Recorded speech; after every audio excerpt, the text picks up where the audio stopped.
1 जून ते 31 जुलैपर्यंत मासेमारी बंद असणार आहे। मच्छीमारांना सावध राहण्याचं आवाहन करण्यात आलं। अरबी समुद्रामध्ये कमी दाबाचा पट्टा तयार होण्याचा अंदाज वर्तवण्यात येतोय।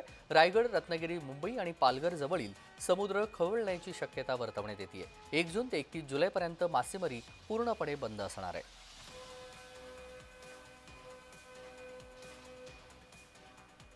महाराष्ट्र आणि गोव्याजवळ अरबी समुद्रात कमी दाबाचा पट्टा तयार होत असल्याचा अंदाज आहे तो हवामान खात्याने वर्तवला आहे। त्यामुळे 21 तारखेपासून 24 तारखेपर्यंत समुद्र खवळलेला असणार आहे। हा कमी दाबाचा पट्टा तयार झाला असला तरी त्याचा तो धोका महाराष्ट्राला नाही आहे। मात्र हे जे कमी दाबाचा पट्टा आहे तो हळूहळू उत्तरेच्या दिशेने जाणार आहे। त्यामुळे मुंबईतले समुद्र हा खवळलेला असणार आहे। त्यामुळे माझ्या मागे तुम्ही पाहू शकता, मी सध्या दादर या ठिकाणी आहे। तुम्ही दादर या ठिकाणी या समुद्राची सध्या परिस्थिती पाहू शकता। ज्या लाटा आहेत त्या पाहायला मिळत आहेत। त्यामुळे मच्छीमार असतील त्यांना जे काही सांगण्यात आलं आहे, त्यामुळे खबरदारी म्हणून जे शासनाने काही निर्देश दिले आहेत ते त्यांनी पाळावे। खोल समुद्रात मच्छीमारी करण्यासाठी जाऊ नये। मुख्यमंत्री देवेंद्र फडणवीस यांनीही याबाबत ट्विट करत माहिती दिली होती। मुख्यमंत्र्यांनी असेल किंवा प्रशासनाने असेल ते एकंदरीत